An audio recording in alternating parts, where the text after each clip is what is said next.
Alright, ladies and gentlemen, welcome back to Game 3, the decider in the winner's bracket round 3 of the EGL4 London tournament between none other than the red Protoss spawning at the bottom of Antiga Shipyard. It is none other than 4K's Dream, of course, currently now on Team Dignitas. And in the left position, immediately sending his Overlord to the top position to scout that air, is Dignitas.Tan, otherwise known as Tan Dong Ho.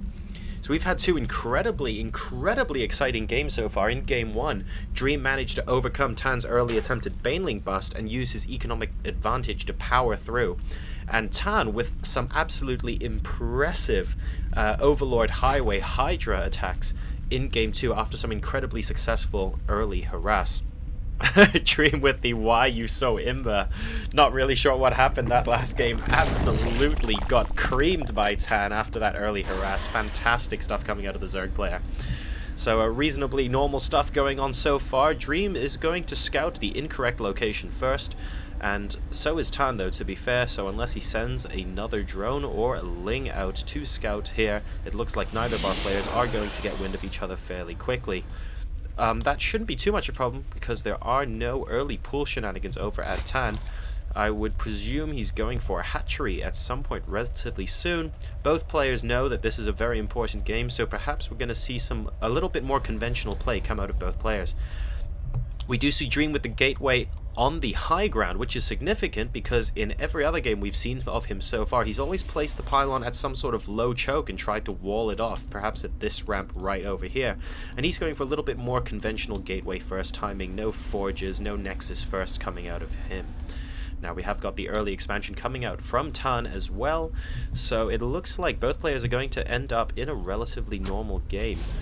It depends on what Dream does actually though, because with this early expansion and there's still no pool up, oh pardon me, the pool has just started, perhaps some sort of 4-gate shenanigans could be useful. One gas is there, so it's entirely possible. The Cybernetics squad does go down to help wall off the front, with the exception of that little space there by the light for Bob the Zealot.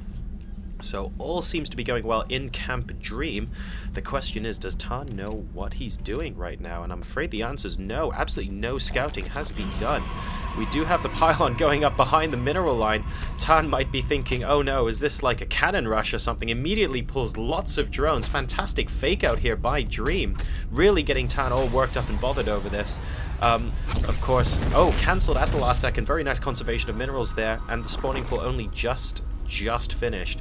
So reasonably good harass. Luckily though, he hasn't lost so much mining time, has Tan, because the hatchery finished just as that pylon got cancelled, so these drones just simply get back to mining. And finally the Overlord coming in, but we have got a pylon going down at the low ground now, and it remains to be seen what Dream is going to do here. Is he going to plant an expansion? Is he going for another 3 gates? What's going to happen? His first unit is going to be a Zealot followed by a Stalker. So we'll just have to wait and see. But the game now has stabilized, neither player particularly harassing the other. Zealot deciding, actually, yeah, I'll have me some Zergling, not a problem, as the first Zealot and Stalker is going to apply a tiny bit of pressure to this natural expansion. Spinecrawler is going to go up, and the Queen is there as well, so I can't imagine this doing terribly much damage, but we'll have to wait and see. The Queen now going to work on that Zealot, pulling drones as well, really wanting to make sure that nothing starts working. Some fantastic surround on the Zealot by the drones there. 1 or 2 drones do go down, I believe. That one's also on incredibly low health. Let's take a quick look. That's right, only 2 drones go down there, so not entirely bad. That first Zealot does run away, and by run away I mean get warped back to Ire. Whoopsie daisies. And this Stalker is slowly attempting to kite these Zerglings, but he won't be able to do so for long because he has no shields. Oh no, Dream, micro! And unfortunately, the Stalker will probably go down here because one of those Lings is on full health, but he has decided to go into full retreat. So some reinforcements will be handy. The Nexus is gone down and a couple more gateways going up now, so we are onto a total of 3 gates, and the second gas also being gotten from Dream. These Zerglings finally do go down. That Stalker on incredibly low health, but able to regenerate his shields, of course. The Spinecrawler is now up, and both players have once again stabilized. Nothing particularly interesting coming out of Tan just yet, except for Zergling speed and droning up like a madman. I wonder if he's going to attempt to take a third at some point soon. So we do have, again, well, there's not really much going on at the moment. The game's in a bit of a low point. Even more gateways coming down. He's now going to take it to a total of 5 gateways off of 2 base. Oh, and I missed that. We do actually have the 3rd going down for Dignitas.Tan over here in the southern position. This can potentially be a problem if Dream decides to go for any sort of Stargate shenanigans just because of the proximity of the 3rd base to his main, but it doesn't look like that's happening just yet. So all reasonably quiet on the western front, a couple more zealots being warped into the main, and another pylon attempting just to make sure the space for Zergling run-bys into the mineral line here is as restricted as possible. This is really what, in my opinion, Dream should have been doing in Game 1, instead of destroying the forge that was way too close to his ramp, because that really gave Tan a lot more scope for attack, even though Tan didn't end up winning that game. So a couple of pylons just to block off the other side of the minerals, and I presume Dream is going to move out at some point soon. Again, look at this fantastic stuff coming out of Tan. Zerglings just either scouting the map or destroying destructible rocks every which way, getting as many avenues of attack as possible, but he better go back at some point soon, because this push from Dream is looking reasonably scary. This sort of 8-minute, 30-second timing attack, very nice pylon placement, being able to warp in reinforcements on the low ground here, and it's technically not a forward pylon because it's in his own base, so nothing that Tan could have picked off earlier as well, nothing he could have scouted and just said no to. Offensive pylon now being planted down with the rest of the army there. Oh no, a queen does get sniped off as it's transferring between bases.